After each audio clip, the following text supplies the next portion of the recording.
Good evening, everyone. I'm privileged to introduce Meghala Devarajan, Director of Soliton Technologies. Today is our speaker. Let me welcome Meghala Devarajan on behalf of KCG and management colleagues and student community. Let me introduce her with the short profile. Before doing so, let me also remind everyone that it's a tough time. Thank you for your participation, and we all need to be very responsible, take the government protocols very seriously, kindly spread the message to everyone around us to follow the protocols. Let's be safe, let's be responsible, let's fight it out this pandemic very responsible way. With that small note, let me just share a few words about Meghala. She was born 16th July 1968, and she has graduated from Nagarjuna University, Guntur, Andhra Pradesh, BSc Physics in 1986, and went on to complete her MSc Physics 1989 from Andhra University, Visakhapatnam, and then moved to United States. She has completed MS Physics 1994, University of Michigan, Ann Arbor, Michigan, USA. And then she became a director of Soliton Technologies, a fastest growing semiconductor manufacturer and software developer in their own domain. They are the market leaders. They are with largest clients like Texas Instruments. She actually started from scratch, managed the infrastructure creation, marketing, HR since inception. And when Soliton was started in 1998, Mrs. Meghala handled the entire thing right from scratch from the Coimbatore office. Now they have office in Bangalore. They visit almost 20-30 top premium engineering colleges for recruiting day zero recruitment. Now the offices have spread across Bangalore and Chennai. Almost the company grew by 70% annually. Compounded growth resulting in the company growing by 10 times in last 5 years, which is a phenomenal growth in the field they have chosen to grow. As a company grow larger, Mrs. Meghala took responsibility of HR and administration with a special focus on recruitment to focus more on campus recruitment, particularly. Mrs. Meghala Devarajan relinquished the HR responsibilities to HR managers and currently focuses her attention on on-campus recruitment and building relationship with colleges and faculty. Under her present role, Mrs. Meghala travels to various colleges to meet with students and faculty to foster a better understanding between industry and academia. And her hobbies and interests are nothing but mentoring and counseling. That is so nice. So we are welcoming Meghala Devarajan at the right time. She is passionate to interact with students and faculties across Pan India. So let's give a warm welcome. Meghala, over to you. You can go ahead, and maybe after the session we can have Q&A. Please, Meghala. Yeah. Thank you so much, Chandramohan sir, for such a warm introduction. It's been a long time since I've heard my bio data being read, and I was just thinking, okay, most of the students would not have been born when I completed my education master's in the US. And it's just indeed such a privilege and an honor to be addressing the students of KCG in Chennai. And I've seen the principal, ma'am. Thank you so much for giving this opportunity. It's indeed a privilege. We've not visited the college, but after Chandramohan sir had joined your institutions, he called me, the first day, and he said, "Madam, you have to come to our campus because our campus is just so beautiful, and it's just very, very nice. It's lush green with trees, and it's very, very beautiful." And like what he rightly said, the COVID pandemic is ravaging our state now, and the number of cases is just drastically increasing. We have to be so careful.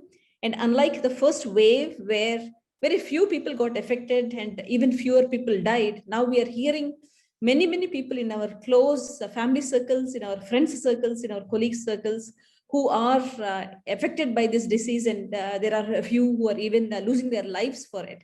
So I do join Professor Chandramohan in sharing this message and condoling with the families who have lost their loved ones. And for us to be careful, I mean, no matter how careful we are, we cannot be even more careful, right?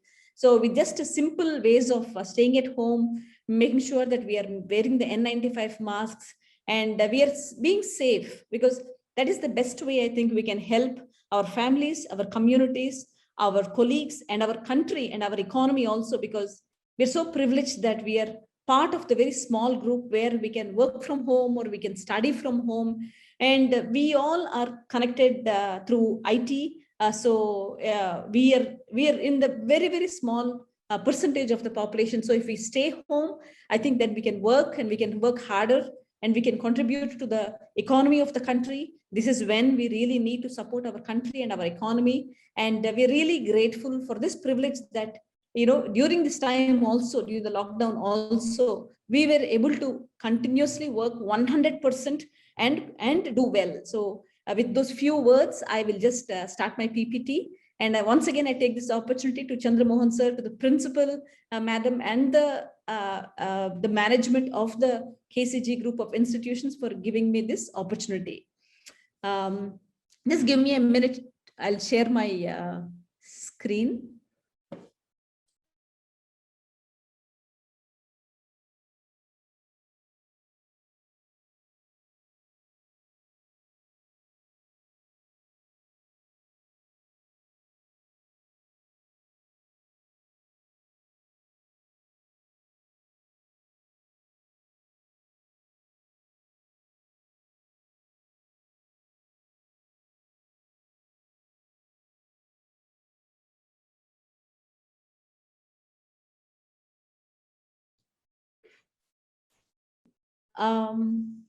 Can you see the screen, sir?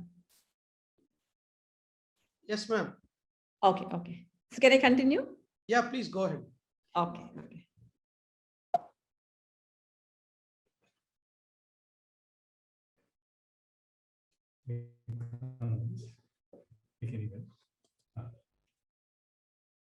Yeah.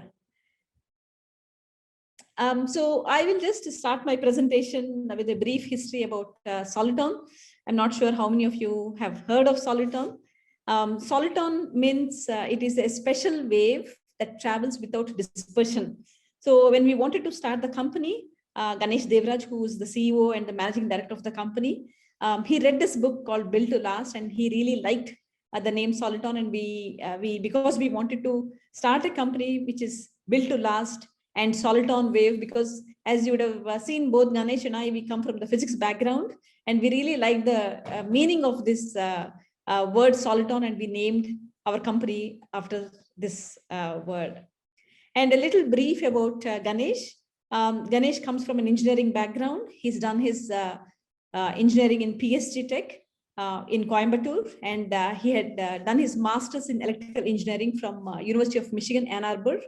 After that, he became very interested in physics, and he did his PhD in theoretical particle physics at University of Michigan in Ann Arbor.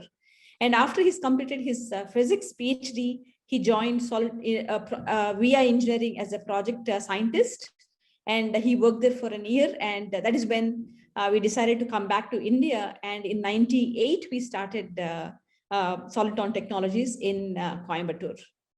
I think my education and my qualifications has already been read. So I'm also from a physics background, and I've been a co-founder in Soliton Technologies since inception in 1998. And from the beginning, my responsibilities were HR, administration, operations. And for the past 22 years, I've been mostly involved in this. But the last couple of years, my focus has moved mostly to from HR and operations to campus recruitment and interacting and building relationships with colleges, which I'm continuing to do that. So our offices are in India. We are in Bangalore and Coimbatore, and US, our presence is in Austin, Boston, California, Texas, Wisconsin, Minneapolis, and Phoenix, Arizona. So our area is in application domains are in automation software that interacts with hardware for measurement and control, product design validation, control of robots and machinery, and quality control in manufacturing. So this is just a brief history about our company. Even though the title says startups, we are not a startup. We are a mature, a 22-year-old organization, but every organization has a starting. And this is more to share my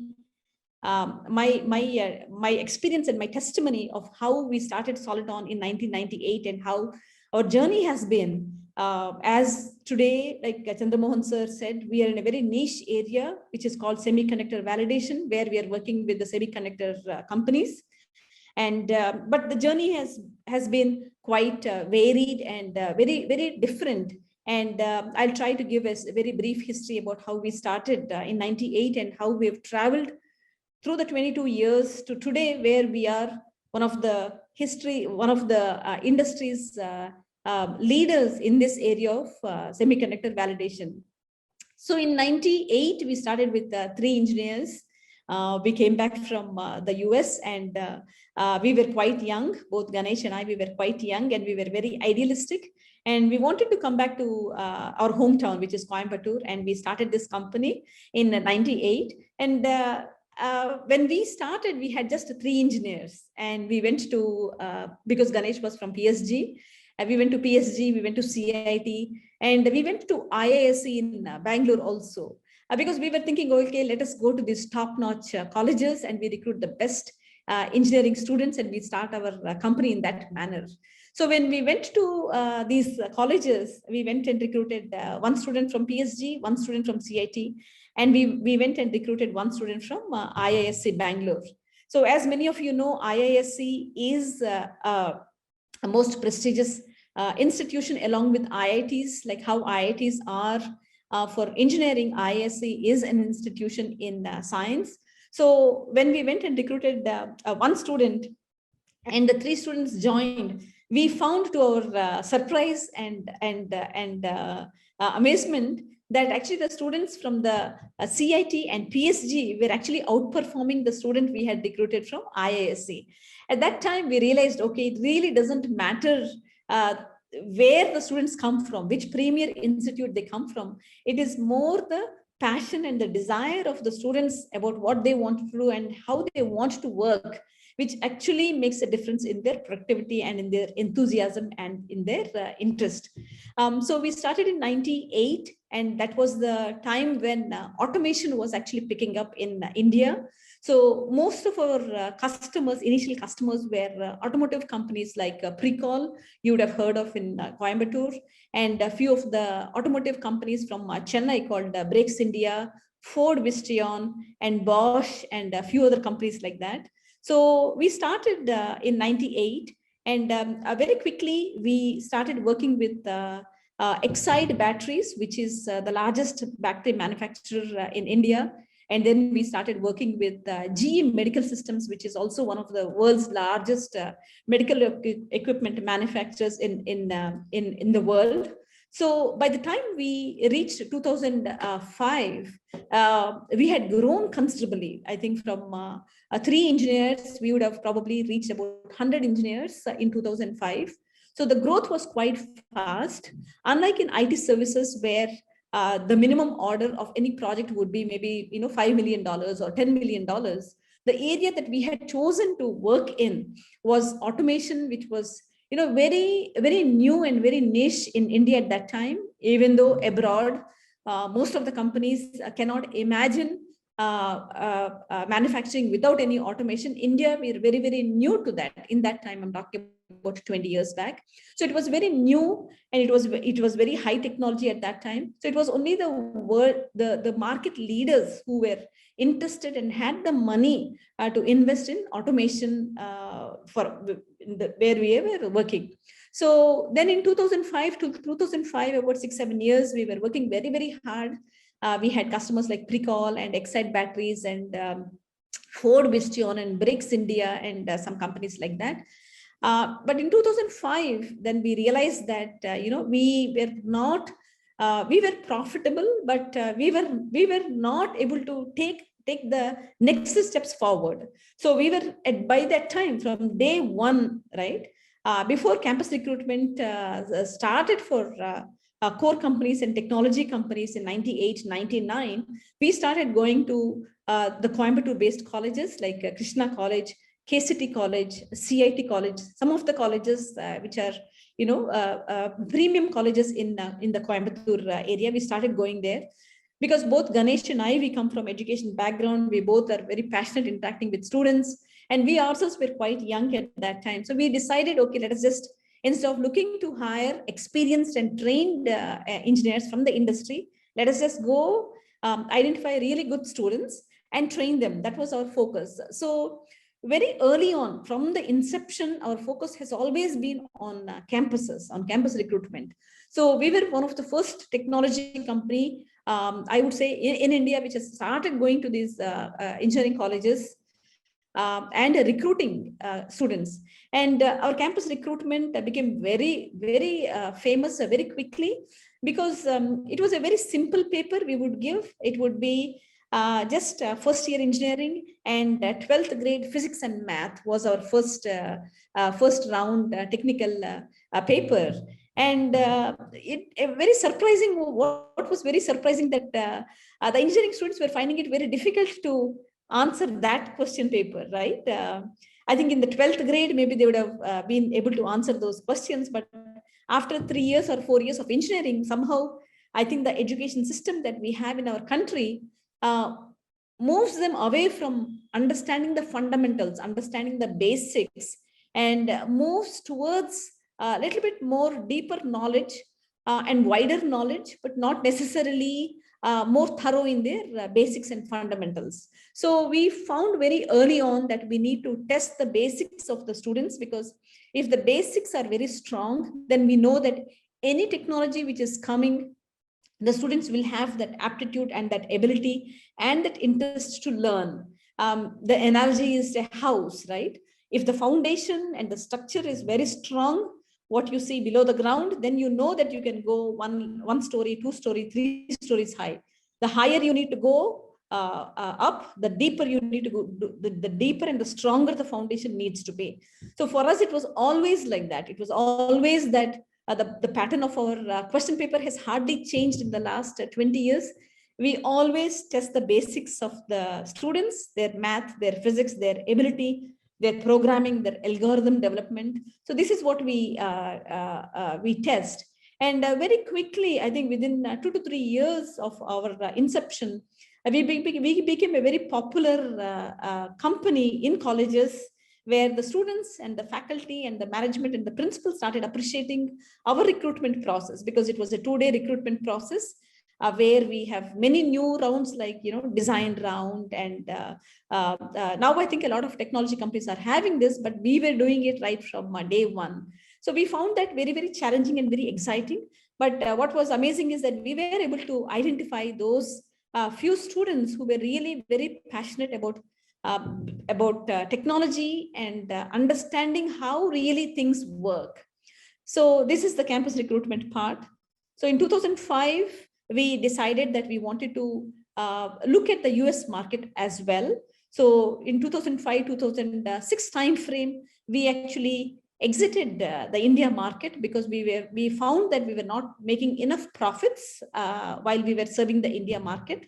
Whereas the US market and the Europe market, the market was very mature, and they were able to recognize the value in our services, and they were able to give us the top dollar. So around 2005-06 time frame, we've actually exited a very, very successful and a good business that we had at that point of time in the Indian market. And at that time, we started some machine vision projects for Precall and for some other automotive companies. So that business also took off. It was very romantic to talk about image processing and machine vision.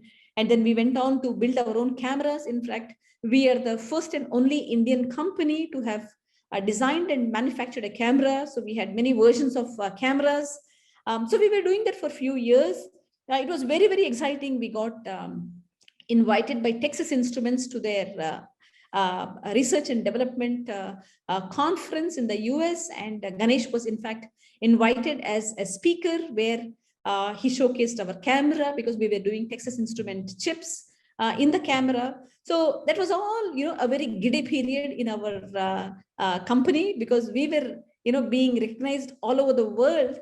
But we realized that, we were not making any money, right? So we had these cameras, and we were competing against companies like Sony and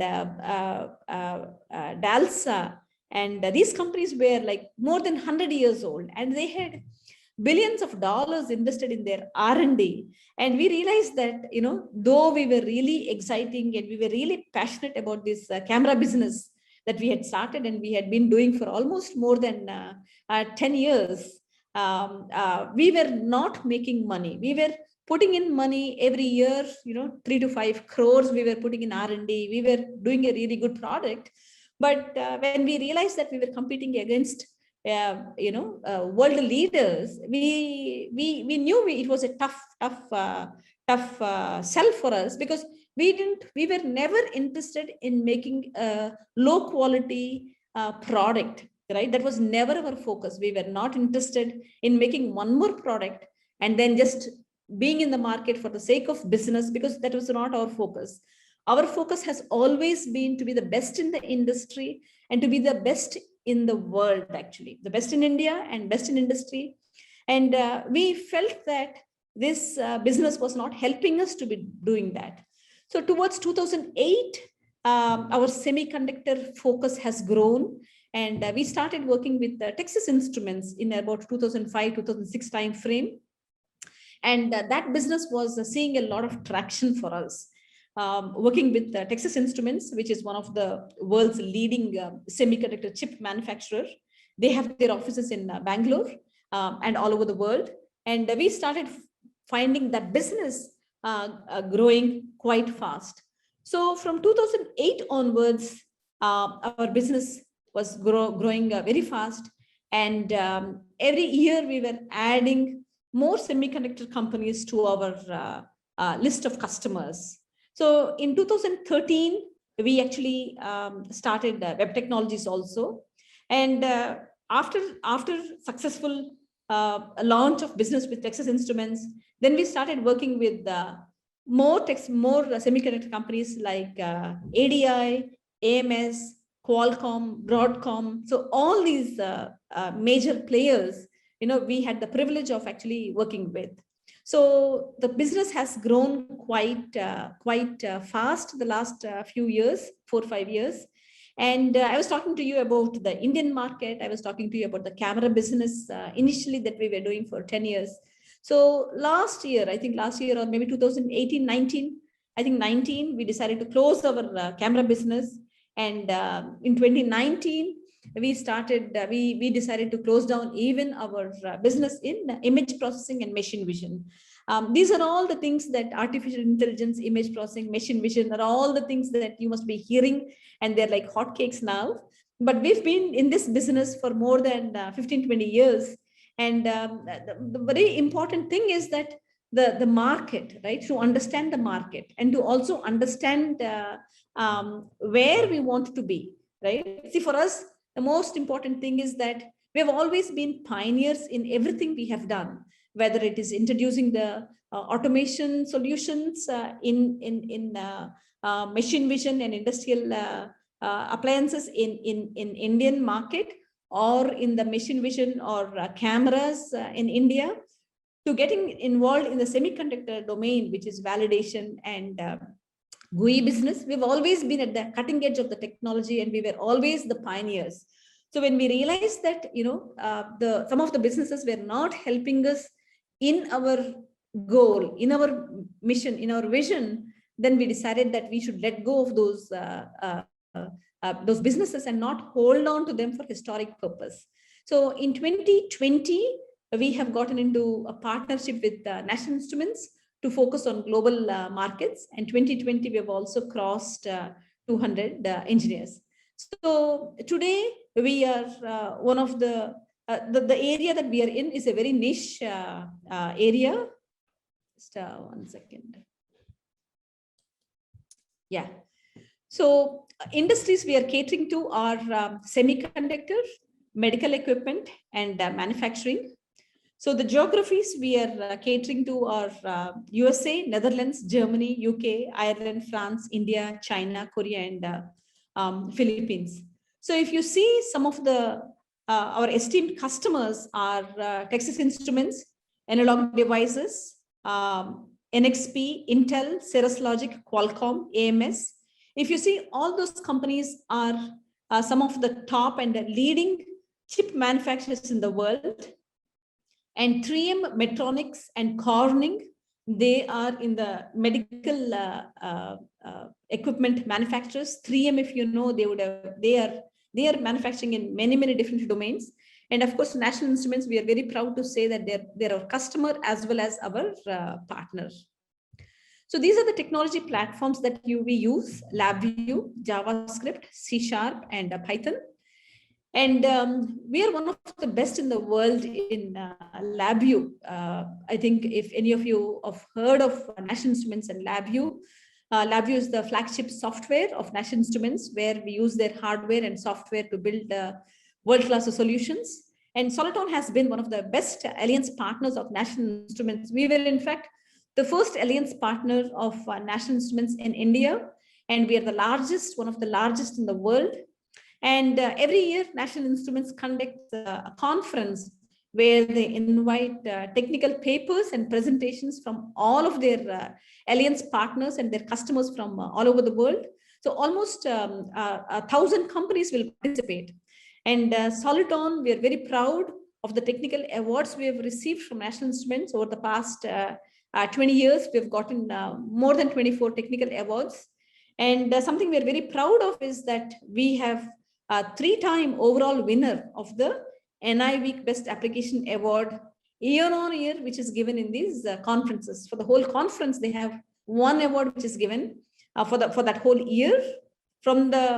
This is from all the R&D which happens all over the world, and companies like Sony and Honda and all these companies participate. And we are, in fact, the only company in the world which has won this overall winner title for 3 times. We also have an outstanding resource award that we've been winning consecutively for the past many years. So Texas Instruments, they've honored us with the Supplier Excellence Award. Texas Instruments has almost, I think, about 14,000 vendors that they work with. That's a huge number. And out of these 14,000 vendors, there are about perhaps 23 vendors that they call as critical vendors, in the sense that we have to open up all our books and all our business plans to them, because their business depends on our business. That is what a critical supplier means. So in 2014, they've actually given us this award of excellence in this area of engineering services, which was, I think, the only second or the third time that an Indian company has won from Texas Instruments. So these awards are something which we are very proud of, because this reflects the kind of dedication and focus that we actually have, because we are very passionate about our customer service. Frost & Sullivan, it's a consulting company. They have given us this leadership award, saying we are the best in North America. So if it's North America, then it could be mostly the whole world. So they have given us this best leadership award in 2016. So these awards, again, like I said, are very critical and very important for us, because whenever we are working with any partner, we want to make sure that we are delivering the best service for them. And because we are in a very niche area, we are always looking to make sure that we are getting a repeat customer from our customers. So recently, last year, we have signed a new agreement with the National Instruments. This is an important new partnership where we had signed a strategic agreement where we are partnering on development of our new IP for the semiconductor validation test. So a little bit about the work that we do. We cater to the semiconductor industry that makes ICs and chips that make up for the electronic systems. As you know, semiconductor technology is transforming our lives. You look at any industry that you see, whether it's computers, entertainment, energy, communications, planes, healthcare, military systems, cars, everywhere, right? You yourself, each of you will be carrying many chips in your own pockets and in your own bags, because everybody's got a phone. There are chips inside the phone, your laptops, your computers, your music systems, everything has chips, right? So it's all pervasive, the semiconductor technology today is. And today, because for the past more than 1 year, we've been working from home. Our industry has been, we've been growing very, very quickly and very, very fast. In fact, we are not able to keep up with the demand. Maybe some of you would have read in the news that the automotive industry is suffering a huge losses because they are not getting the chips that they wanted to from the semiconductor domain. As you know, the chips are there in more and more with advanced technology and advanced features. Automation and AI is getting into all the technology, and that is where the chips are becoming very, very critical and very important. So this is what the areas that we work in: semiconductor products and services, design validation.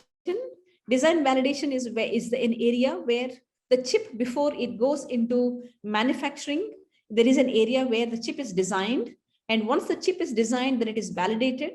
And any chip, once it is designed and it's validated, it will be manufactured in billions and billions of numbers. If you can imagine the number of phones which are manufactured, or the number of cars which are manufactured, the number of chips which are manufactured and get into these systems, whether it's your washing machine, whether it's your microwave, whether it's your phone, or whether it's a remote control, there are so many chips everywhere. So the most important area is the design validation, because before it gets into manufacturing, it has to be validated very, very thoroughly and very, very systematically for hundreds of hours.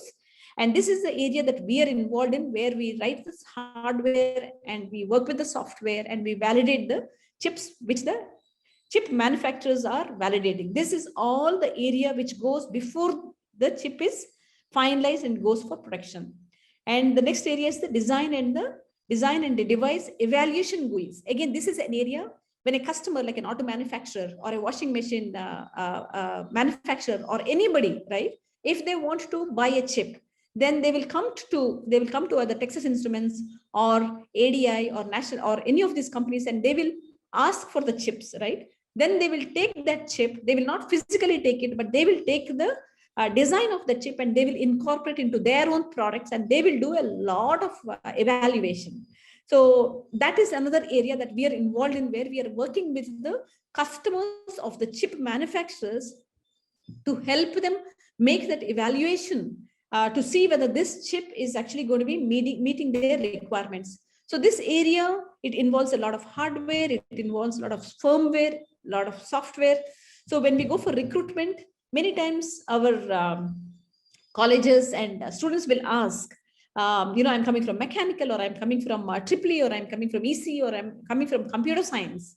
How am my skill sets going to be used in Soliton, right? So if you see all the areas that we are involved in, we need to have our students who are interested and in wanting to learn both software as well as hardware and firmware. So when I'm saying hardware, it doesn't really mean that you're going to be working with chips and soldering and things like that. But to be able to understand the electronics, to be able to understand the basic principles of how the chips work, right? So basically, it is all the physics that you need to understand, because all the advanced technologies we will teach you once you come and join Soliton, right? You don't have to worry about it. You don't have to understand what hardware is, what firmware is, and what a data sheets are. Most important thing is that you need to understand the basics. You need to be very strong in basics. And from there, you will have the aptitude of picking up whatever technology there is to learn once you come to Soliton. So that was a little bit about our products and services. This is just a slide to show the revenue growth of our company. If you see from 98 to 2008 or so, we were very slow. We were, that was the time we were growing. I mean, we had 100 engineers, 150 engineers. We had so many projects. At one point of time, we had about 100 to 150 projects going on in GE Medical Systems, but we were not making any profits.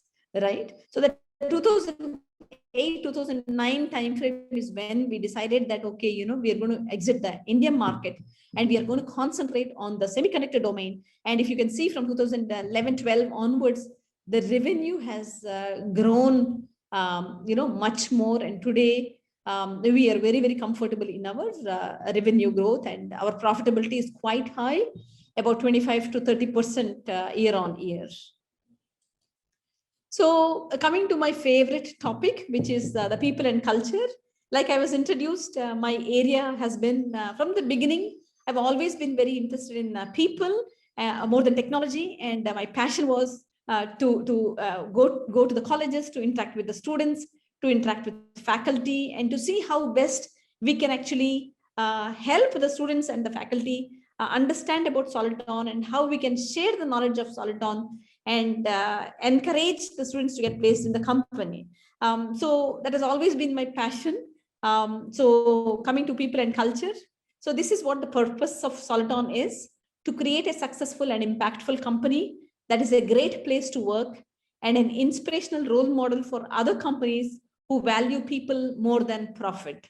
So we always believe that maybe Chandramohan sir can vouch for this, but we give a lot of a focus for the people and their attitude. When we go to colleges and when we are recruiting people, we are always looking for people who are very humble, who are very modest, who are very eager to learn, who, if they think that, you know, they know everything, then Soliton is perhaps not the place for them.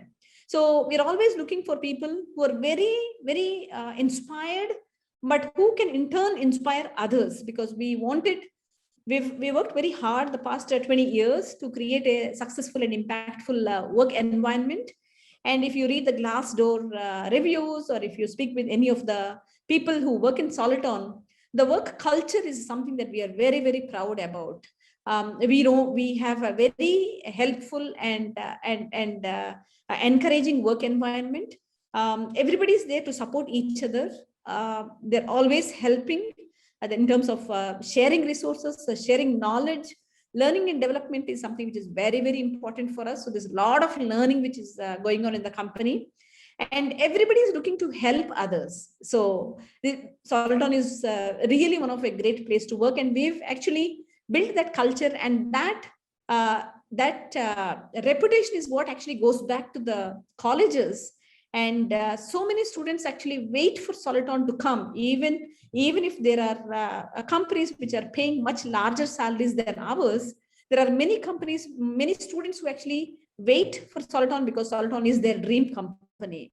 So we've really worked very hard to bring in a group of people to create a work environment wherein we have created a great place to work and an inspiration role model for other companies who value people more than profit. So like what I have said earlier, we have created a very nurturing environment where when a student about 20, 21 years old comes and joins a Soliton, we nurture, we do whatever we can. We provide the training, we provide the very encouraging, open and a responsible work environment for the student to grow and thrive and become a productive member of the society. So these are the few areas which are our core values. Respect, we respect everybody. We have integrity. Integrity is we are honest to ourselves and to our customers. And excellence, I think this is something that we have been, this has been a focus area from day one, because we have never been interested in just doing any business that anybody else wants to do, but we've always been at the cutting edge of technology. We've been pioneers, whether it's LabVIEW or image processing or machine vision or semiconductor validation. There are very, very few companies which are doing what we are doing in India. In fact, we can say that perhaps we are the first company who started all these areas, and we are the best. And we are not the best only in India, but we can proudly say that we are one among the best in the world, because our customers have year on year given us credit and recognized our efforts. And today, in this area of semiconductor validation, we can proudly say we are one of the best in the world. And innovation is the DNA of the company. We are very proud of that, and we keep on innovating that. Just 1 second, innovation is something we are very proud of, and it's something which is very important. And we are always looking to recruit and hire students and young talent who are capable of innovating and who want to innovate. So this is a picture of all the solitons. We call each person in soliton as a soliton. So a soliton is an indestructible wave, like I said initially. And this is our 20th anniversary. About 200 plus solitons had gathered, come from all over the world to our office, to our headquarters in Coimbatore. We had an event then. Something we are very proud of is how once we recruit our students, usually our recruitment happens in the 6th semester. So once we recruit the students, then they come in for a year-long internship. There are many colleges where the students come for an year-long internship. If it's not year-long, then most definitely the final semester is completely an internship. And during this internship, we have a lot of training activities. We have experiential training programs. We have innovation competitions. We have workshops, and we have a training program called Training and Induction Program, where we have a dedicated classroom training, which we have for about 8 weeks, where we train them in not just technology, but even in the soft skills and in their personality development. And a lot of training goes on. And by the time the students have completed their training program, which is perhaps, by July timeframe, the students are, good to go. They actually get into projects. They're billable. Some of them are talking with the customers. So that is the advantage of joining a smaller company, a niche company, where it's not like, you get into a project and the project is a black box for you, right? It is not like that at all. The kind of work that we do, the project sizes, the team sizes are very small, perhaps 8 to 10 team will be there. There will be a project manager, a project leader. And many of the projects, the students, as soon as the training is over, even during the first 6-month probationary period, they're put into projects. And depending on their skill sets, if some students have really good communication skills and they're really doing extremely well, they even get starting with talking with the customers, right? Share this feedback saying, when their colleagues who join large IT companies are still undergoing training, the students who have joined smaller niche companies, technology companies like Soliton, get these kind of opportunities where they are getting involved in projects, they're doing customer communication, they have deliverables, and they really get tremendous opportunities. But of course, it is quite, it's not very easy to get into Soliton. Maybe if any of your, I know there are students who are attending this presentation as well. If any of you know any of your colleagues or relatives who are in Coimbatore-based colleges, who in Soliton, you would have heard about this, right? It is very, very tough to get into Soliton. Perhaps 1% of the students who participate in the recruitment process get into Soliton. It's not only work. I showed you a lot of technology, a lot of training, but it's not only work. We have a lot of fun events. There are a lot of team outings. There are a lot of hackathons, Premier League things. Innovation competitions are going on. We have Soliton annual days. So lots and lots of fun events take place in Soliton. And one area where we are very, very proud of, and we feel that this is one way for us to contribute to the society, is our corporate social responsibility. This is an opportunity for us to give back to the society. We work with a lot of areas. We work with organizations which are in child and student development. We work with organizations which are in health providers. We participate in a Soliton Coimbatore Marathon, which is funding the Cancer Foundation in Coimbatore. And we take a lot of other activities like lake cleaning, tree planting, eco-friendly workplace, creating environment. But something which we're very passionate about is that we always want to give back to the society, where we are working with underprivileged children and women and underprivileged women, where we support them by contributing to their work systems. So this is something that we are very proud of. A few, maybe last few minutes about Soliton culture, like I have explained in the previous slides. Integrity and excellence, they are our core values. Integrity in everything that we do, in our communication amongst ourselves, with our employees, as well as with our customers. We don't say one thing and do one thing. Whatever we say, we do, and whatever we do, we say. And excellence goes without saying, because all the awards and all our customers and everything that we have done will point you all towards this core value of excellence, where we are always looking to better ourselves. We are always seeing how much better can we do next year than this year. I'm not talking about in revenue, that will always be there, but even when we go to the customer, we're always speaking with the customer. We're always asking the customer, how can we partner with you to help you be the best that you can, to help you grow your business, right? So that is where our excellence comes. That is why we have had this privilege of being the best and having the best companies in our list of customers. And the second thing I want to share is freedom with responsibility. So that means that we don't have any checks and we don't have any counter checks. That means that in Soliton, when someone comes to join Soliton, he or she will not have a manager to check whether what time he's coming, what time he's going, whether he's doing his work, whether he's not doing his work, right? So we don't have any checks or counter checks like that. So we have a complete responsibility, freedom with responsibility. It is actually like a double-edged sword, right? It is a very dangerous and very important aspect to understand, because if there are students, or if there is people who actually are used to a setup where they need a project leader or they need a manager who's checking whether this person is doing the work or not doing the work, then Soliton will not be the right place for that person, right? There are some companies where you need to come at 8 o'clock or 9 o'clock, you need to punch in your card, and then by 5 o'clock or 6 o'clock, you need to stay till that time, and then you have to go. There are cameras now, it's work from home, right? So there are cameras all over the place. And for leaves, you have to submit doctor's reports and things like that.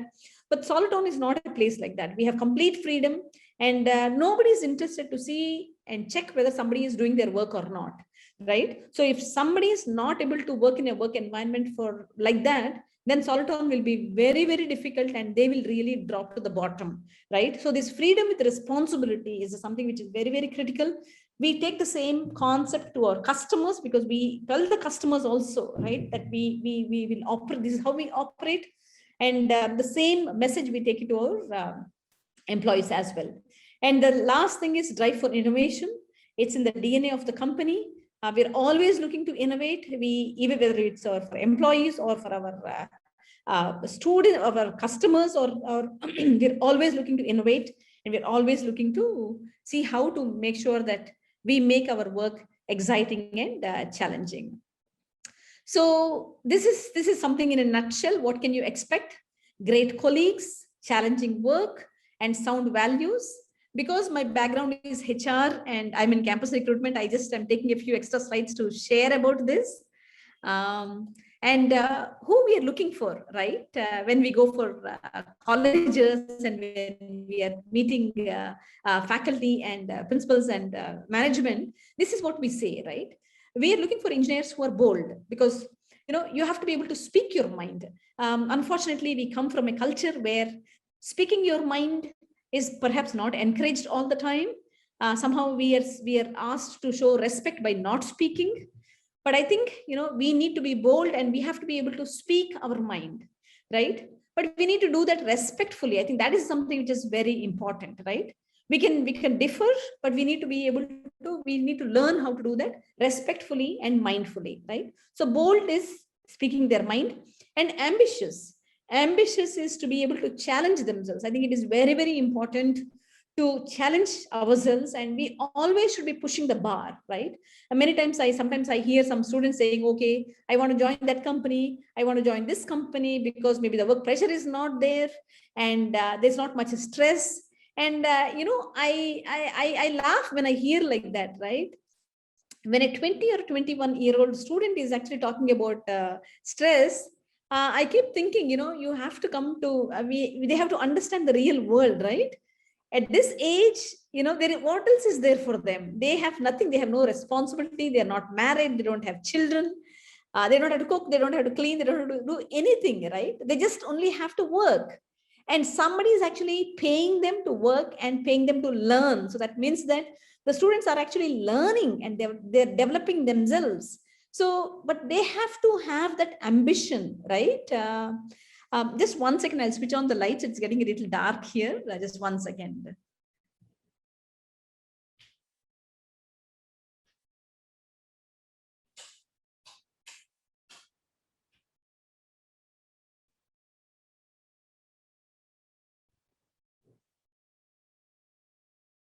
Yeah, sorry for that interruption. This is where I feel the students really have to push themselves, and they have to challenge themselves, and they should not be thinking, oh, I can't work, or I don't want to work, right? So this is something that we really want the students to be very ambitious, and who want to really work very, very hard to make sure that they do the best that they can. And respectful, naturally respect others. So earlier I was talking about bold and wanting to speak their mind, right? There's some, we need to learn how to do that. We can agree, we can disagree. Agreeably is something which we all have to learn, right? We can have different opinions, but how do we communicate and how do we clarify things in such a manner that we are not hurting someone, or we are not stepping on other people's toes, but be able to convey what I want to convey respectfully, right? So that is respectful and connected, right? That means think beyond themselves. This I want to emphasize a little bit on that, because it really connects with the culture of the organization, where we are thinking about our community, our environment, our country, and everybody around us, right? If we think that we are the most privileged today. There are so many people, if you look around, many industries, they've just completely shut down, whether it's travel industry, hospitality industry, food and beverage industry. There's so many industries that that are struggling so much, and I've heard a BBC report where they said the last 1 year, in 2020, the level of poverty in India has doubled. That means that if there were 30% of Indian population was under poverty, normally 2020, the year of COVID pandemic, has pushed that to 60%, right? So it has doubled. That means that there are so many people, many of you would have seen the migrants, their situation, how they had to travel back to their hometowns, and so many people have contracted the virus and they have died. And when we think about the country, our environment, how our fellow Indians are living, then we will maybe perhaps not worry and not be concerned so much about ourselves, but be able to look beyond ourselves and see how we can contribute to the country, to our fellow human beings. And this is something that Soltown is driven by, and our CSR. We work very closely with NGOs who are working in education and healthcare, because we feel education is something which is very, very important, and that is the one and only thing which can actually pull people out of poverty, because that not only equips them with education to get a job, but that also frees up their mind, because it makes them bold to speak. So staying connected is with outside and with themselves and with what is around us, right? So in a nutshell, these are the engineers, these are the students, these are the people that we are looking to work with. People who are bold, people who are ambitious, people who are respectful, and people who can think beyond themselves. So with this, I close my presentation. I hope that this has given you, in a nutshell, an idea of Soliton, the work that we do, who we are, how our journey has been in the last 22 years, and what we stand for. Right? Thank you so much once again. I thank Chandramohan sir and the principal and the management for giving me this opportunity. And with this, I will open the floor for questions. Thank you. Thank you so much, madam. We have a lot of takeaways, but still a couple of things like I would like to reiterate to the audience that, people are profit, then you choose to travel with people. That's where, after long, the 6-7 years, you started growing considerably. So if we invest people, then profit is eventually falls in place, and social responsibilities, looking beyond ourselves. I mean, these are all wonderful takeaways at this juncture. Thank you very much. Let's take questions now, please. Thank you, sir. Ma'am, one of our staff was asking, at any point of view, thought of closing the company, what motivated you running the company even though profit was less in the beginning? Yeah, that is actually a very, very, very good question, because around 2005, 2006 time frame, right? If you had seen our PPT, we were doing amazing work. I mean, fantastic work. We were working with Precol, we were working with Brakes India, we were working with Exide Motors, batteries, we were working with GE. And we had more than 100, 150, 100 engineers, and we were going to all these colleges recruiting as the first company. Soliton had a great reputation. We were winning all these international awards, but we were not making profits, right? And the reason, the problem was, if we did not have profits, then we were not able to increase the salaries that we were paying for our employees. So when we started our campus recruitment in 98, our starting salary was 10,000, I remember, right? In 98. And at that time, the IT companies, I think, were about maybe 15 or something like that, right? But because of our PPT, because of the work that we were doing, we had so many students who were not joining Infosys and TCS, but joining Soliton, even though we had like 2 or 3 employees, right? Because Ganesh was doing the PPT and we were on campus. In fact, to this day, I actually handle the campus recruitment. I go to the colleges. Even Chandramohan sir and other placement officers will ask me, madam, why are you coming? How come all these years you have not, trained somebody else and nobody handed over this to someone else? But this is something that I'm very, very passionate about, because I just love interacting with the students. I love interacting with the faculty. And, but the thing is that we had built this huge reputation in the colleges. And by in I think 2-3 years, we were able to match the IT companies' salaries, right? But after that, then we realized, okay, when we are going to these colleges and we are still not able to increase our salaries, it is going to be tough. And after 1 year, 2 years, 3 years, and our growth was not substantial. I'm talking about the salaries, right? So that is one of the main reasons that profitability, because we were not able to recognize and appreciate and motivate our employees, right, was one of the reasons, along with us wanting to be the best in the world, which kind of motivated us to move away from India business, move away from the automotive automation business into more working with semiconductor companies, because these were all MNCs. And as you know, the chips, it's a very high technology market and the business. And naturally, from there, our growth. Today, the salary that we give for our campus recruits is 6 lakhs per annum. And year on year, for the top performers, there is a 25 to 30% hike. Did I answer your question?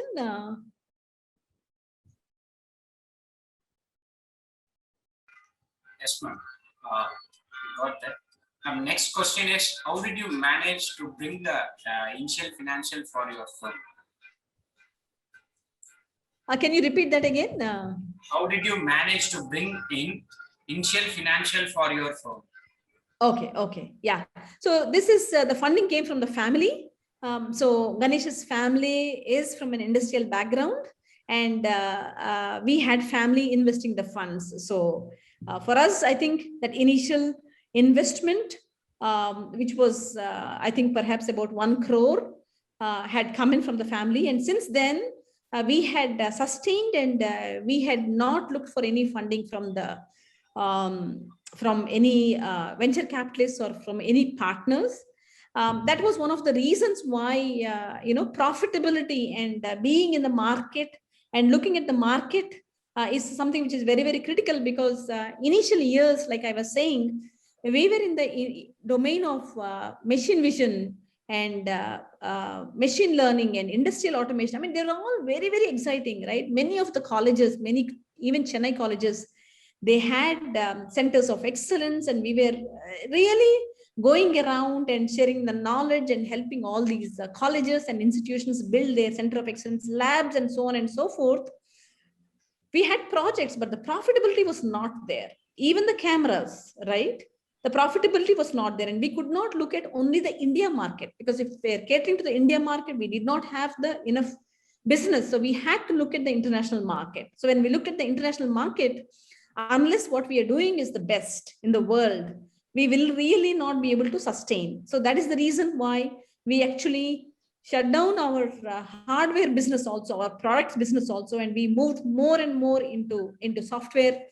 And today we've become so niche in this specific domain called semiconductor validation, where, like you're saying, we are, our customers and the industry has recognized us as one of the best in the world.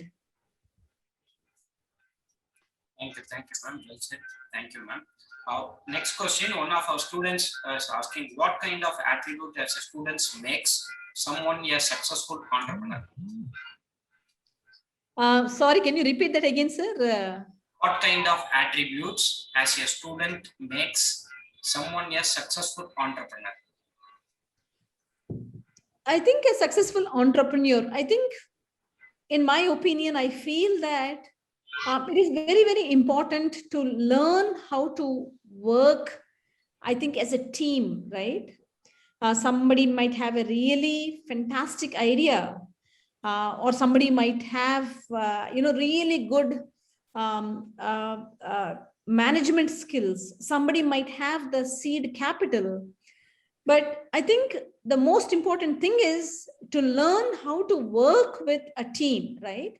And that, I feel, for not just for the current generation, for always, you have to learn that. And that opportunity you will learn if you join an organization, if you join a company, a small company. It could be a startup or it could be a technology company. But if you start that, then that is going to be providing you a platform where you will observe and learn from the leaders. Because if just 3 or 4 freshers, students join together, how are you going to learn from? Who are you going to learn from, right?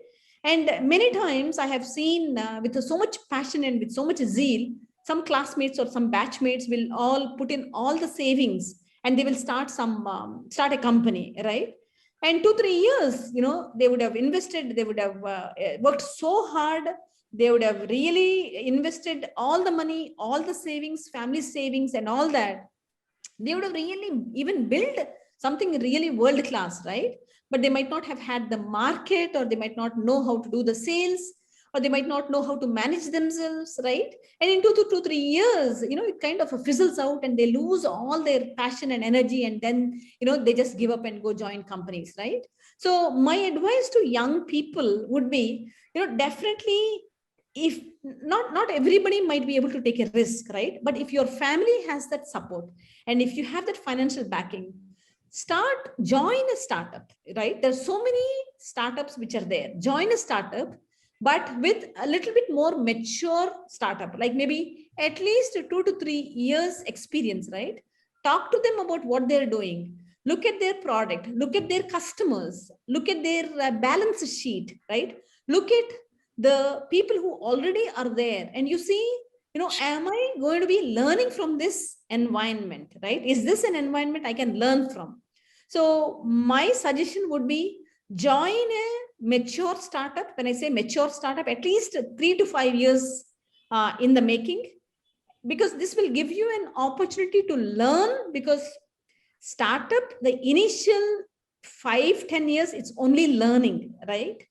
So wherever you're going to get these opportunities is where you should go and join, right? So that's my advice.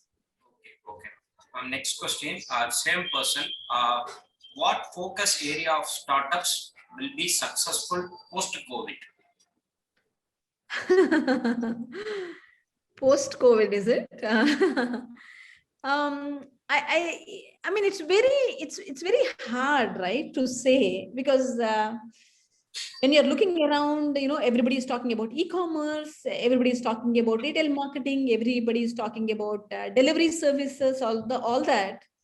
But you have to understand that there are thousands and thousands of startups and people who are doing the same thing, right? If you take Swiggy delivery, right? Along with Swiggy, there are like 100 guys, 1,000 guys would have had the same idea. 100 guys would have started the company, right? And out of that 100, maybe only 10 are there. But the first name which comes to our mind is a Swiggy, right? So it is not easy at all. So if you want to get into an area where everybody is there, then it is going to be very, very tough, right? Because everybody is looking at that. But you can do something very different. You can think of something which is very, very practical.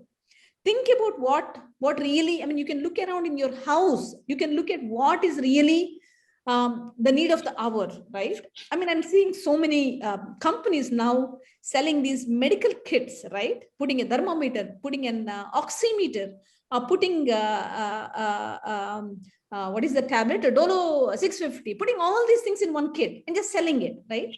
Hand sanitizers, every company is doing that, right? There are so many things which are doing this. So it really is not about, where do we see success? It is more about, what am I passionate about? What is going to be driving me? Where are my skill sets? Where do I connect, right? You look at food delivery services, right? I mean, something as basic as I don't know, noodles or some fried rice or something. It hardly costs about 15-20 rupees, and there people are selling it just for 30-40 rupees, right? So the margins are not very high, but the volumes are going to be very, very large, right? So it is not necessarily about the highest technology or where the most demand is going to be, but it is more about what am I passionate about. What it is that I can do, what keeps me awake in the night, what am I thinking 24/7, right? Even if I don't have food to eat, even if I don't have any salary, what it is that I can continuously keep doing, right? So I think it is going to be different for each individual's. That's my take. Okay, thank you so much. Ma'am, next question, how do you protect your technology from your competitors? Yeah, so I think that is all passe, right? I think now everything is open source, right? The more you try to protect something, that means that there's really not much value in that, right? You should be open. You should just be able to be open, share everything that you have, and see in an environment like that, how are you going to be the best? Like I said earlier, delivery service. If you compare Amazon to Flipkart, right? I'm sure the students and the customers will say, okay, why do I prefer Amazon? Why do I prefer Flipkart, right? I think it's how you differentiate. How do I differentiate myself from my competition, right? Sometimes we get a question saying, who are Soliton's competitors? And we say we have no competition, right? We have no competitors. The thing is that for the product that we are offering, what is the market value? how much are the customers willing to pay for us, right? So my question, my response would be, there is nothing, because if you look at domains, right, we started our work in LabVIEW and then C#, and then a few years later it became Java, and then it became Python, right? So, if you hold your technology sacred, right, then it is going to be very, very difficult for you. You're not going to be nimble. You will not be able to change your technology. And in 5 years, your technology is going to become old, right? So if you're trying to look at differentiate yourself at technology, it is going to be very, very tough, because there are many, many more companies which are going to be coming up with more advanced technologies. But where your differentiative has to be in your deliverable, in your service, in what it is that you're offering to the customer, right? That is where your USP has to be. Ma'am, final 2 questions. This question was one of students was asked: how should equity be divided among co-founders? Equity be among the co-founders, is it? Yes, ma'am. Okay. Yeah, I think these are all very, very mature questions. And I'll tell you one simple story, right? When Mr.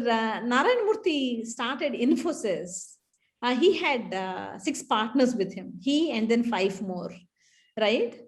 And they all put in the money, but the 10,000 rupees investment was made by Mrs. Sudha Murthy, but everybody was equal partner, right?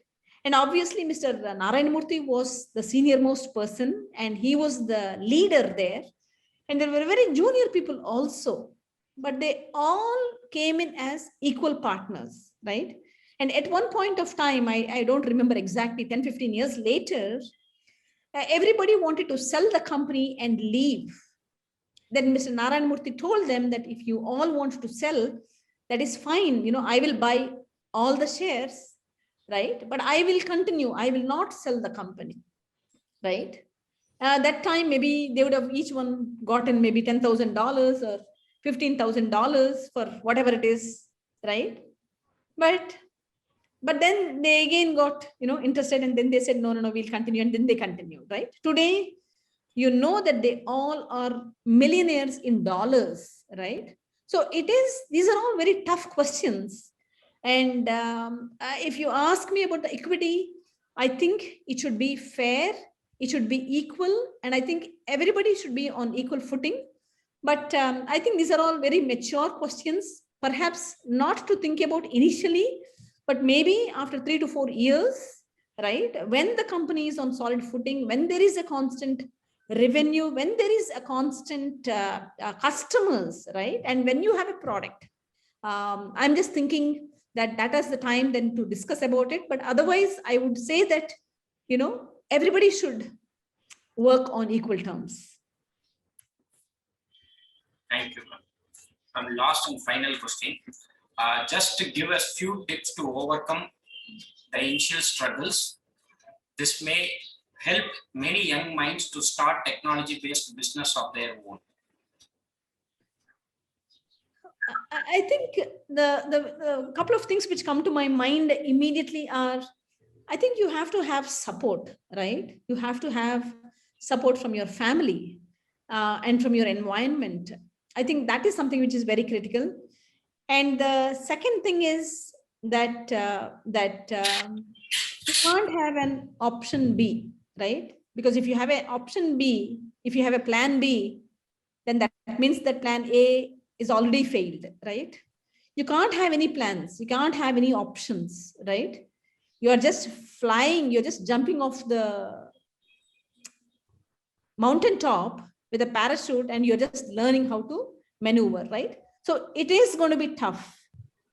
Joining a startup, joining a small organization is never easy. It is going to be very tough, right? So it is not for the timid. It is not for the, you have to be very bold, right? You have to be very bold. You have to be very confident. You have to be able to ask the right questions. You have to be passionate, not just about the technology, but you need to understand the market. You need to understand how the economy works. You need to understand so many different things, right? So if you think that all four of us are going to be working on technology, right? And there is nobody who can go to customers and talk. There's nobody who can do the project management. There's nobody who can actually go to banks or venture capitalists and get funds.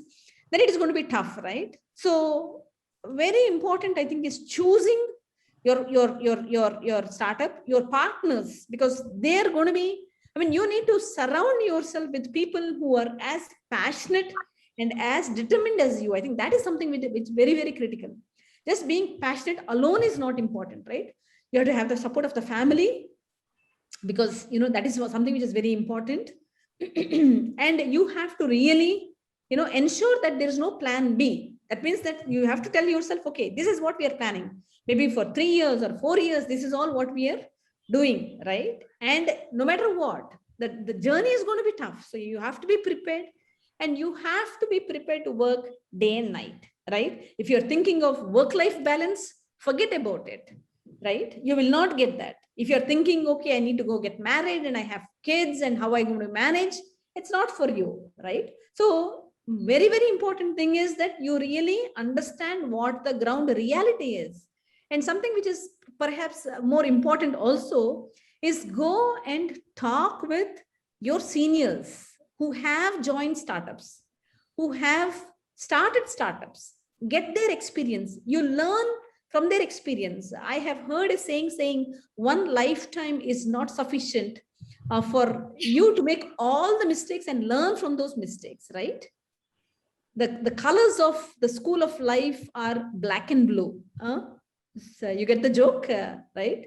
So we will fall so many times, right? But we can't spend our whole life learning from our own mistakes, right? So we should be able to learn from other people's experiences as well. So I think it is very, very important, very, very critical that you go and talk with maybe your seniors, maybe your family members of how it has been, what challenges that they have faced. And then, you know, then if you feel like you are up to it, then perhaps go forward with that, right? I just want to share one thing. When we started Soliton, for the first 10 years, I worked without a salary, right? I was doing everything. I was doing HR, I was doing admin, I was setting up offices, I was doing marketing, I was writing brochures, I was setting up our website. I mean, I was doing whatever needs to be done, right? I was doing it. But for the first 10 years, I did not get a salary. And anytime I would ask Ganesh for a salary, he would say, no, you know, maybe another 10 years later, you know, you will get whatever you're not getting now. Right. So like I said, we started our salaries at 10,000 rupees per month for almost 10 years. I think every month, the hike, every year, the hike would be only 10,000. So from 10,000, we went to 12.5 per month. From 12.5, we went to 15,000. From 15,000, it was 17.5. So someone who had completed 5 years, right, was getting 20,000 per month, right? Today, our interns, their stipend is 20,000 rupees per month, right? The students, third-year students who come and join Soliton, their stipend is 20,000 per month, right? And the annual hikes are, you know, 25 to 30%. And we are in the top 25 percentile of the industry salaries, right? So it is going to be tough. It is going to be difficult. But what I can promise is it is going to be worthwhile, and the journey is the reward, right? Not necessarily perhaps the destination. And one thing I want to add about the culture in our company, in our country is somehow I think we don't celebrate failures, right? We only celebrate success. We don't celebrate failure. So if someone goes and works in a startup, or if somebody starts a company and they have to close it down after 2 to 3 years, right? that is not applauded, that is not appreciated, right? But the amount of life decisions that that person has to make when he or she is managing his time, managing his resources, managing his demands, is those kind of life lessons no company will teach you, right? So these are all some things I think as an organized, as a culture in India, we really have to learn how to celebrate and applaud failures. You know, we just say, okay, failures are stepping stones for success, but that is where we stop, right? We don't really applaud that. We don't really encourage that. But I think the day we do that, we will be okay with saying, yeah, this is fine, right? He started this, it did not work, they've closed it, they started something else, right? So it is all good as long as the learnings, if there is a learning from any failure, right? It is worth happening is what I have heard somewhere. So I think people have to be bold, they have to be ambitious, they have to be passionate, and I think it's all about, working hard. I think we really have to work hard, right? I hope I have answered the question and added my own thoughts as well. Yes, ma'am. Thank you very much, ma'am. Thank you for the inspiring talk. I am hand over the session to Dr. Lakshmipathy sir.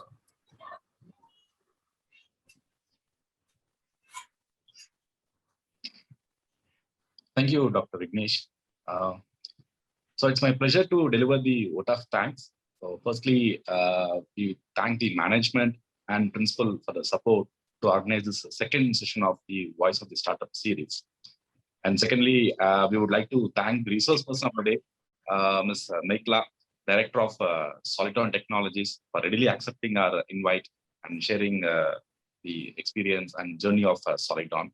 And lastly, we would like to thank all the participants of the session for their time and the interaction. So thank you all. Thank you, ma'am. Thank you for the inspiring talk. Thank you. Thank Yeah, you, thank Meghala you ma'am. Thank you. Thank you for accepting your invitation. Thank you so much. Yeah.